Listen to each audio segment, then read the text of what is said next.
A Vida Além da Sepultura, capítulo 129. Subtítulo: A Eutanásia e as Responsabilidades Espirituais.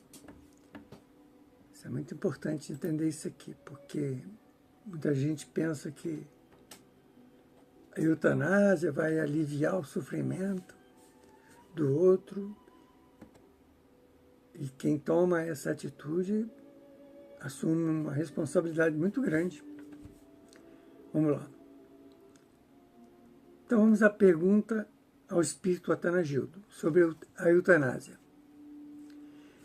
Aconselhais a prática da eutanásia no caso de doenças incuráveis?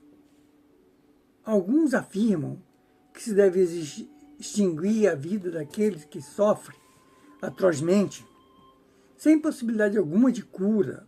Outros defendem calorosamente o respeito à agonia do moribundo até o seu último espasmo de vida, né?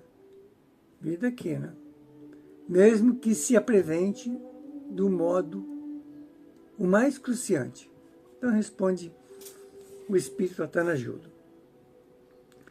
Para mim, a questão de se liquidar o enfermo algumas horas antes de ser ele liquidado pela morte, ou então de deixá-lo entregue ao seu sofrimento para purificar o seu corpo astral, até o derradeiro segundo, está subordinada à necessidade de se saber, primeiramente, a quem pertence o corpo que se extingue e a quem cabe o direito da vida. É óbvio que o corpo físico não passa de empréstimo a prazo limitado, feito pelo atelier da Terra ao espírito encarnante, e que fatalmente deverá ser devolvido após o prazo combinado. Quanto à vida pertence a Deus, que nos oferece para que possamos adquirir a noção de existir e nos reconheçamos como consciência individual à parte, mas sem nos desligarmos do todo. Através do fluxo abençoado das existências físicas, carnais, terminamos aprendendo que não somos árvores, estrelas, pedras ou regatos, embora essas coisas, com o tempo, também se afinizem de tal modo conosco que futuramente poderemos incorporá-las na área da nossa consciência espiritual. Deste modo, não somos nós que construímos pessoalmente o nosso corpo físico, mas é a lei da evolução que durante milênios vem se encarregando carinhosamente de construí-lo para o nosso uso provisório. Não chegamos a criar sequer os minerais que compõem as nossas unhas, as vitaminas, a nossa nutrição, os líquidos para as correntes sanguíneas e linfáticas. Furtamos até o magnetismo solar e a radiação lunar para ativar o nosso sistema vital das relações energéticas com o meio. Desse modo, muito graves reflexões se impõem às nossas responsabilidades antes que ao nosso bel prazer pretendamos intervir na lei e praticar a eutanásia, decidindo sobre a vida corporal do próximo, ou mesmo do nosso corpo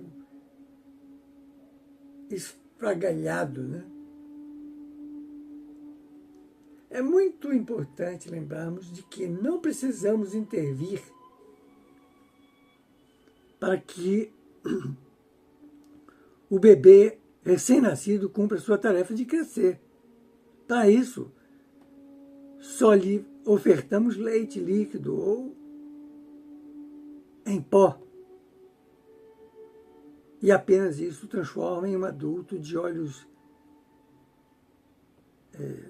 reluzentes, cabelos brilhantes, como azeite ou louro, como os reflexos matutinos do sol. Desenvolve-se os lábios carminados, as mãos e os pezinhos plenos de vida misteriosa, plasmam-se os movimentos graciosos e despontam os ares inteligentes emoldurados pelo riso cristalino que embevece e fascina os pais envadecidos. É óbvio, pois, que não temos o direito de intervir discricionariamente na vida desse corpo e apressar-lhe a morte, pois a lei reza e claramente nos comprova que isso só pertence ao Criador, o divino doador da vida. Então vamos à próxima pergunta. Mas é sabido que o nosso espírito, durante as encarnações de que se serve do corpo físico, também o aperfeiçoa gradativamente, conforme se comprova pelo progresso orgânico, desde o homem pré-histórico até o atual cidadão do século XXI. Né? Não é assim? Isso não lhe confere certo direito para praticar a eutanásia? Responde Atanagildo. Que tem a ver uma coisa com a outra. Se examinarmos com isenção de ânimo o que alegais, comprovaremos que quereis a melhor parte dos negócios que fazeis com a divindade. Pois o aprimoramento do corpo durante os milênios decorridos se realiza graças aos cuidados incessantes da evolução. O Criador, Deus, nos fornece a substância carnal e o fluido vital que se agrupam genial e dinamicamente para então constituírem o organismo que permite colhermos as abençoadas experiências da vida planetária. Em troca de tão grande concessão, feita através de milhões de séculos, apenas ficamos obrigados a servir no futuro a outros irmãos menores, assim que estivermos de posse dos bens que atualmente desejamos. No entanto, raramente respeitamos esse acordo com a divindade. Portanto, além de rezarmos o patrimônio carnal, que nos oferece de graça, e o usarmos para fins brutais e nas sensações corrompidas, quase sempre nos rebelamos quando a lei nos impõe a multa decorrente de nossa infração contratual. Abusamos desatinadamente dessa doação feita para a nossa ventura espiritual, mas é evidente que, posteriormente, deveremos atender às necessárias retificações sobre o progresso, ou melhor, sobre o processo doloroso do sofrimento no mesmo cenário do mundo que subestimamos. Embora a alma, consciente do ajuste, possa se demorar na rebeldia ou nos desatinos por longo tempo, sempre chegará o dia em que terá de aceitar o programa sacrificial da sua recuperação e se entregar ao cumprimento integral das cláusulas do contrato sideral que subestimou. Então vê-se obrigado a aceitar uma nova encarnação na vida física para sensibilizar o psiquismo e depurar o espírito no crisol do sofrimento. E o que acontece então? Eis que a parentela do mundo, ou a ciência dos homens, crente de que esse sofrimento atroz e de recuperação espiritual deriva de algum equívoco do Criador, resolve intervir no caso particular do espírito em débito para com o contrato sideral e liquida-o pela eutanásia. E isso feito antes do prazo determinado pela técnica sideral, a fim de se atender aos bons sentimentos do coração humano e se corrigirem, ainda em tempo, os descuidos e as contradições sobre o Criador.